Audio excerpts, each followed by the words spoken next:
Good morning বন্ধুরা, আমার YouTube পরিবার, তোমরা সবাই কেমন আছো? তা কলকাতায় কেমন ঠান্ডা পড়েছে? আমরা কিন্তু এখন মুসৌরিতে আছি। মুসৌরিতে কিন্তু এখন 7 ডিগ্রি চলছে। তা এখনও ঘর থেকে বেরোয়নি। এখন সকালবেলায় ঘুম থেকে উঠে এখানে আমাদের ঘরেতেই ইলেকট্রিক কেটেলে এখানে চা করা হয়েছে। এখন চা খাচ্ছি। চা খেয়ে ড্রেস করে তারপরে মুসৌরির আজকে আমাদের ফার্স্ট দিন বলতে কালকে আমরা বিকেলবেলা হোটেলে এসেছি। তা আজকে এখানে সকালবেলাটা উপভোগ করে তারপরে আমরা সাইড সিনে বেরিয়ে যাব। মুসৌরির যে কটা সাইড সিন আছে সেগুলো করব। তাহলে এরপর যখন আমরা হোটেল থেকে বেরোবো তখন তোমাদেরকে সকালের মুসৌরির পরিবেশটা তোমাদেরকে আবার দেখাচ্ছি। তা কলকাতায় শুনছি নাকি এখন বেশ ঠান্ডা পড়েছে। তা কেমন ঠান্ডা পড়েছে? তা তোমাদের শরীর সবার ঠিকঠাক আছে তো? আমাদের কিন্তু এখানে তো হালকা হালকা ঠান্ডাও লেগেছে। ভালোভাবে প্রোটেকশান দিয়ে না গেলে কিন্তু বেশ ঠান্ডা লেগে যায়, বিশেষ করে সন্ধেবেলাটা কিন্তু কালকে ভালো হাওয়া দিচ্ছিল। তাহলে চলো চা খাই, খেয়ে ড্রেস করে তারপরে মুসৌরি সকালবেলাটা এখানে এক্সপ্লোর করি। ড্রেস করে বেরিয়ে গেছি, এখন একটুখানি যাচ্ছি মেলের দিকে ঘুরতে। আর এইখান থেকে দেখুন আমাদের হোটেল, আর এখান থেকে পুরো ভিউটা দেখা যায়। আস্তে আস্তে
তোমাদের দাদা এখন সাইকেল চালাচ্ছে পাহাড়ে এসে।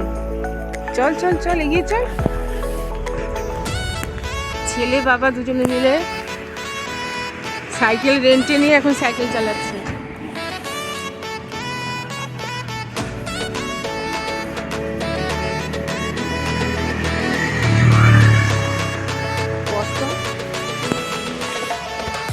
ও হিরো আসছে আমাদের, রবির পল হিরো সব পলের বাবা সাইকেল চালিয়ে আসছে, মুসৌরিতে সাইকেল চালাচ্ছে।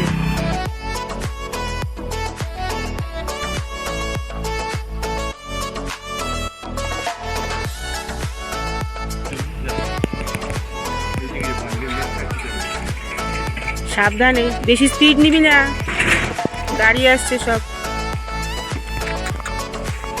কালকে রাতে আমার ছেলে দেখেছিল গাড়িগুলো, কিন্তু কালকে রাত হয়ে গেছিলো, আজকে সকালবেলায় চলে এসছে সাইকেল চালাতে।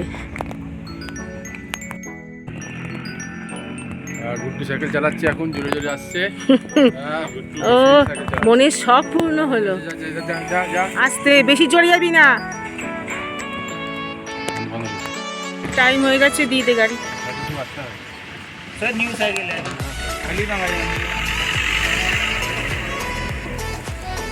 চল ব্রেকফাস্ট করবো। হলো, ভালো লাগলো সাইকেল চালিয়ে? হ্যাঁ, আমাদের 8 ঘন্টার জন্য সাইকেল রেন্টে নেওয়া হয়েছিল। 8 ঘন্টার জন্য সাইকেল রেন্টে নেওয়া হয়েছিল। আর ছেলে পুরো ঘেমে গেছে, দেখি জ্যাকেট মাথার টুপিটা খুলে ফেল। হ্যাঁ, মুসৌরিতে এত ঠান্ডায় দেখ কি অবস্থা। 6 এখন মুসৌরিতে। এখন টুপিটা পরিস না, মাথার ঘামটা শুকিয়ে যা। চল তাড়াতাড়ি কি জল খাবার খেয়ে নিই, খেয়ে তারপর তো 10টার সময় আবার বেরোতে হবে।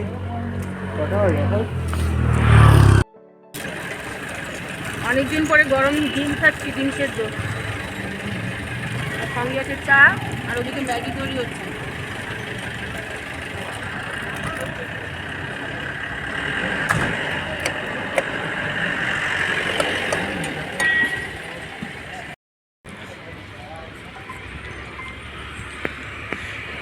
এটা আমাদের হোটেল।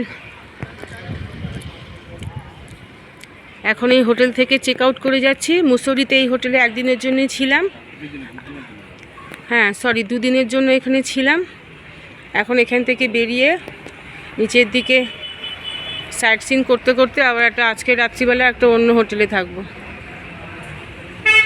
আমাদের এই জায়গাটা মোটামুটি এক্সপ্লোর হয়ে গেছে। এবার তো অন্য স্পটে বলেছি ড্রাইভারজিকে যে একটা অফবিট জায়গাতে নিয়ে যেতে, সেখানে গিয়ে থাকবো। আর এই গাড়িটা আমাদের সাথে 5 দিন ধরেই আমাদের সাথেই ঘুরছে। আমাদেরকে দেরাদুনে ড্রপ করে দিয়ে এই গাড়ির কাজ শেষ।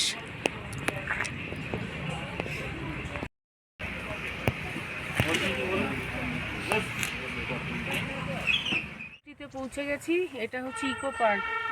এরকম পাহাড়ের ওপরে এরকম চারদিকে সুন্দর নেচারটাকে উপভোগ করার জন্য এরকম সব বড় বড় দেখুন সব গাছ। এখানে প্রকৃতির মাঝখানে এক্সপ্লোর করতে হবে প্রকৃতিকে। এটা হচ্ছে ইকো পার্ক।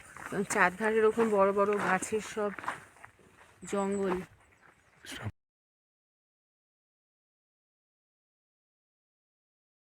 এই প্রকৃতির এই নিস্তব্ধতা কিন্তু দারুণ লাগে, একদম পুরো নিস্তব্ধ। আমাদের শহরের যে কোলাহল, দূষণ, পলিউশন, তার থেকে কিন্তু পাহাড়ে বছরে একবার করে আসলে একদম প্রাণ ভরে নিঃশ্বাস নেওয়া যায়। মানুষের আয়ু কিন্তু অনেক বেড়ে যায়। চারধারটা কি সুন্দর দেখো, বড় বড় এরকম শাল গাছ। না, বরফটা পড়বে জানুয়ারি থেকে, না হলে এখানে কিন্তু পুরো বরফে ভরে যায় ইকো পার্ক ধানলটিটা। তো দেখি আবার যদি কোনো সময় প্রকৃতি আমাদের টানে, মুসৌরি টানে, তাহলে আবার একবার আসবো জানুয়ারি মাসে এখানে বরফ দেখতে। এখন ইকো পার্কে এখানে দোলনা চড়ছি আমরা দুজনে মিলে। ওপরটা কিন্তু বেশ ঠান্ডা, কিন্তু রোদটা যখন এসে গায়ে লাগছে বেশ ভালো লাগছে। আর এদিকে প্রকৃতিটা, আকাশটা কি সুন্দর দেখো, গাছের মাথাগুলো দেখো কি ভালো লাগছে দেখতে, ঝাউ গাছ, ক্রিসমাস ট্রি এগুলো।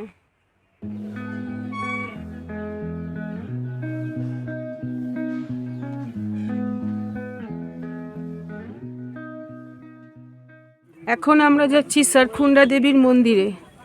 মন্দিরটা অনেকটা উঁচুতে, ওপরে রোপওয়ে করে উঠতে হবে।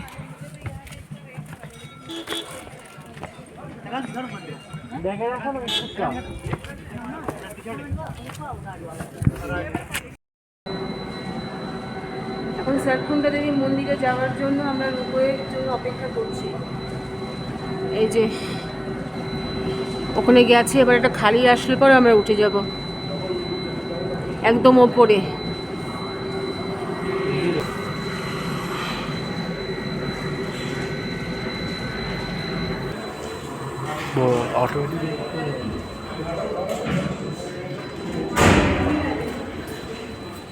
এখানে রোপওয়ের গেটটা পুরো অটোমেটিক খুলে গেল, এরপর আমরা উঠবো।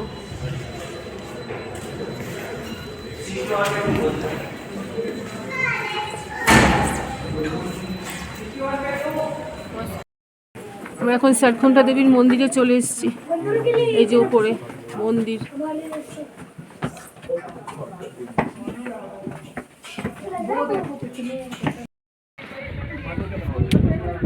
সরকুন্ডা দেবীর মন্দিরটা কিন্তু খুব সুন্দর, চারিদিকের ভিউটা।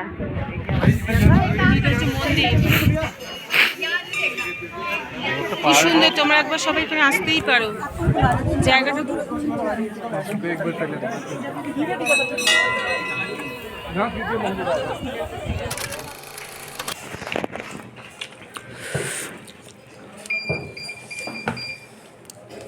এখন আমরা মুসুরিতে বসে ডিনার করছি রাত্রিবেলা। এখানে আছে রুটি, ডাল তড়কা, আর এখানে আছে শাহী পনির। আজকে কিন্তু মুসৌরিতে ভালো ঠান্ডা আছে। খাওয়া দাওয়া করে রাত্রিবেলা তাড়াতাড়ি শুয়ে পড়বো। আমাদের এই দাদা 5 দিন ধরে আমাদের সঙ্গেই আছে, উনি গাইড করে গাড়ি চালিয়ে নিয়ে যাচ্ছেন। দাদা খুব সুন্দরভাবে আমাদের গাড়ি চালিয়ে গাইড করে নিয়ে যাচ্ছে। এই দাদা, তোমরা কেউ যেতে চাও দাদার সাথে কন্ট্যাক্ট করে নেবে। মুসৌরি, হরিদ্বার, দেরাদুন ঘুরতে হলে দাদার সাথে যোগাযোগ করে নেবে। চার ধামও যদি কেউ যেতে চাও দাদার সাথে যোগাযোগ করে নেবে। দাদা খুব সুন্দরভাবে গাইড করে তোমাদের সব ঘুরিয়ে দেবে। তো এখন তাড়াতাড়ি সব ডিনার করে নিই, তারপরে আবার কালকের সব জার্নি তোমাদের সাথে আবার শেয়ার করছি।